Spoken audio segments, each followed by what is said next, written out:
आप देख रहे हैं एसके टीवी। दोस्तों, भारत में 2025 में एक ऐसा बिल पास हुआ जो भारत की सियासत, अक़लियतों के हुकूक और मजहबी ज़मीन के निज़ाम को हिला कर रख सकता है। ये है वक्फ तरमीमी बिल, जिसका नया नाम उम्मीद। लेकिन सवाल ये है कि उम्मीद है या ये अंदेशा?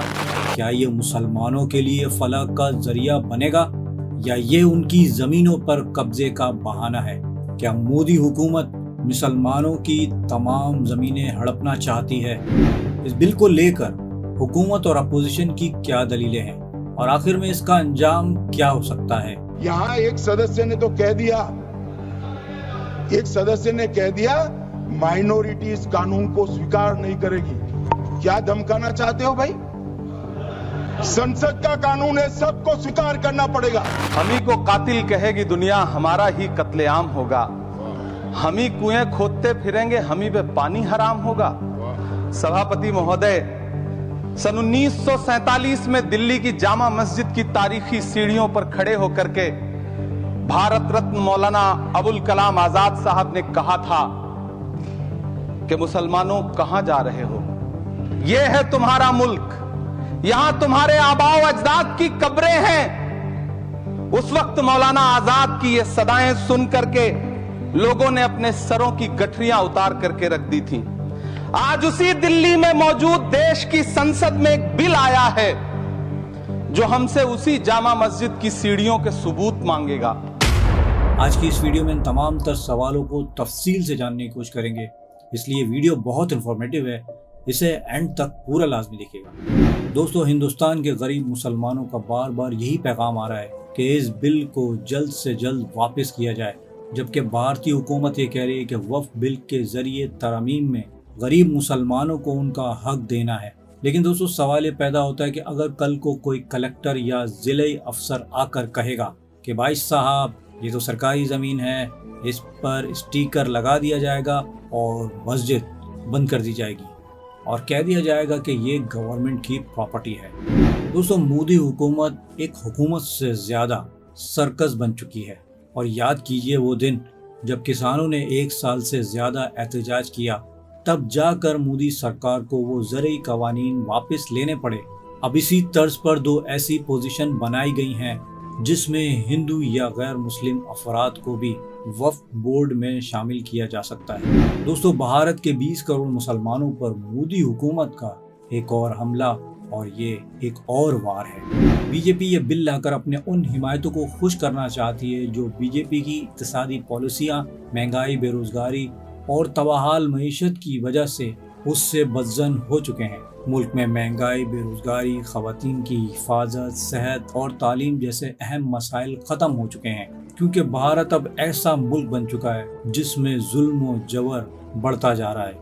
और किस तरह हुकूमत, खास तौर पर मोदी सरकार, अब दावा कर रही है कि वो गरीब मुसलमानों को अमीर बनाना चाहती है। Are you comedy me? और आपको लग रहा होगा कि कितना जबरदस्त लतीफ़ा शेख काशिफ ने कहा है, क्योंकि मोदी हुकूमत पिछले 11 सालों से हमें सिर्फ लतीफ़े ही सुना रही है। और दोस्तों, ये नया लतीफ़ा सुनिए। मोदी हुकूमत कहती है कि वो न सिर्फ मुसलमानों बल्कि ख़ास तौर पर गरीब मुसलमानों की मदद करना चाहती है, और इस मकसद से वो उम्मीद के नाम पर वक्फ के कानून में तरमीम लेकर आई है।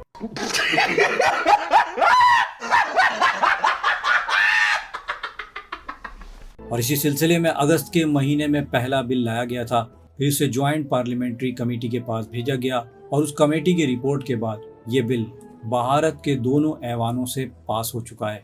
मगर दोस्तों, सवाल ये है कि जिस मोदी हुकूमत की नाक के नीचे, या यूं कहें कि उसकी रजा से गरीब मुसलमानों के घर तोड़े जा रहे हैं, बिल्डोजर चलाए जा रहे हैं, गलियों और सड़कों पर लिंचिंग हो रही है और लोग अपनी छत पर भी नमाज नहीं पढ़ सकते, रमज़ान के 30 दिन खौफ व दहशत के साथ गुजरे हैं, तो ऐसी हुकूमत से ये कैसे मान लिया जाए कि वो वाकई मुसलमानों की भलाई चाहती है?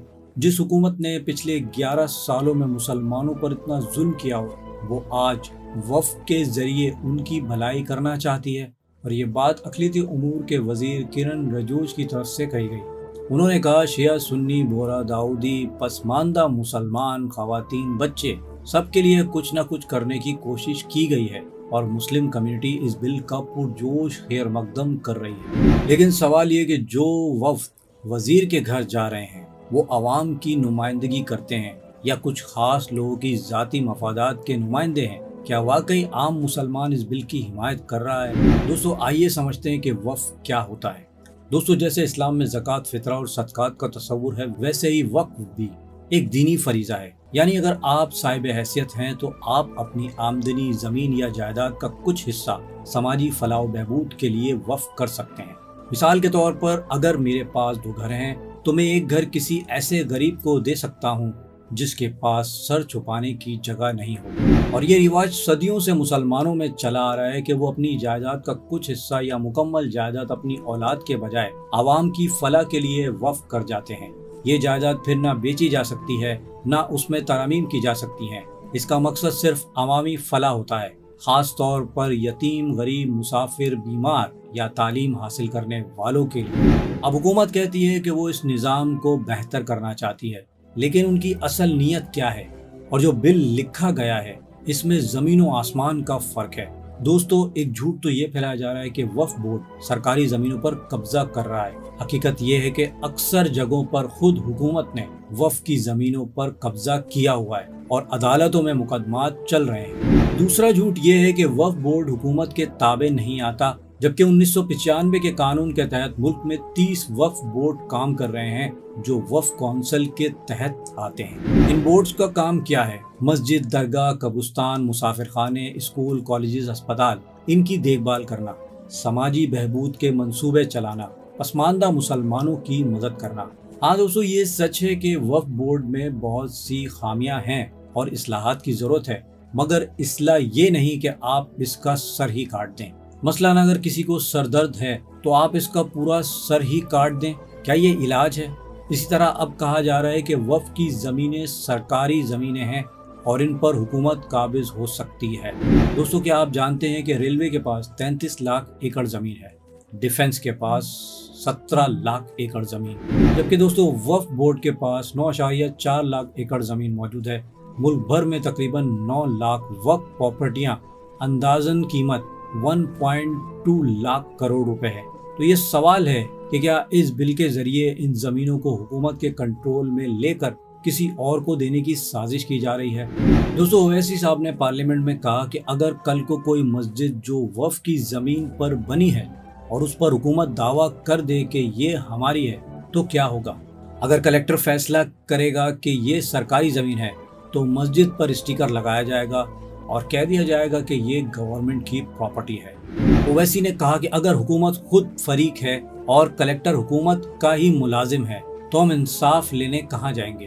ایک اور اہم بات یہ ہے کہ اس بل میں وقف بورڈ میں 2 غیر مسلم ممبر کو شامل کرنے کی اجازت دی گئی ہے۔ سوال یہ ہے کہ کیا کسی مندر کے بورڈ میں مسلمان یا غیر ہندو کو شامل کیا جاتا ہے؟ اگر نہیں تو پھر وقف بورڈ میں غیر مسلم کیوں؟ کیا وہ وقف کے دینی، مذہبی یا سماجی پہلو کو سمجھ سکتے ہیں؟ یہ صاف طور پر کنٹرول حاصل کرنے کی کوشش ہے۔ یہ بل مسلمانوں میں تقسیم ڈالنے، وقف کی جائیداد کو قابو میں لینے اور آخر کار ان زمینوں کو خفیہ طریقے سے اپنے لوگوں کو دینے کی ایک چال ہے۔ دوستو دھیان دیجیے، بی جے پی کی معیشت پٹری سے اتر چکی ہے، مہنگائی، بے روزگاری آسمان چھو رہی ہے، کسان ناراض ہیں، اقلیتیں عدم تحفظ کا شکار ہیں۔ اب بی جے پی کے پاس صرف ایک ہی ہتھیار ہے اور وہ ہے پولرائزیشن۔ جب مذہب کی بنیاد پر عوام کو بانٹا جائے گا تو اصل مسائل پر بات نہیں ہوگی۔ یہ بل ایک سیاسی سرکس ہے، جیسا کہ ایک سرکس میں ہوتا ہے۔ کوئی ایک پہیے پر چل رہا ہوتا ہے، کوئی جادو دکھا رہا ہوتا ہے، کہیں میوزک اور ناچ ہو رہا ہوتا ہے اور آپ سب کچھ بھول کر صرف تماشا دیکھ رہے ہوتے ہیں۔ بالکل ایسا ہی یہ بل ہے، یہ ایک تماشا ہے جس کا مقصد صرف توجہ ہٹانا ہے، اقلیتوں پر دباؤ بڑھانا اور سیاسی فائدہ اٹھانا ہے۔ یہ بل صرف ہندوستان کے مسلمانوں کا مسئلہ نہیں، خاص طور پر ہر عام ہندوستانی کو یہ بات سمجھنے کی ضرورت ہے۔ یہ بل ایک خطرناک روایت کی بنیاد ڈال رہا ہے جہاں کسی کے بھی مذہبی ادارے کو سرکاری تحویل میں لیا جا سکتا ہے۔ مسلمان 75 سال سے غریب ہیں اور آج بھی غریب ہیں۔ بی جے پی کی حکومت نے اس کی غربت دور نہیں کی بلکہ اس کی مشکلات بڑھا دی ہیں۔ کیا بی جے پی سرکار اس بل کے ذریعے मुसलमानों की ज़मीनों को हड़पना चाहती है। अब दोस्तों की इस बारे में क्या राय है मुझे कमेंट करके ज़रूर बताइएगा। और अगर मेरी वीडियो आपको अच्छी लगी है तो इसे लाइक और शेयर करना ना भूलिएगा।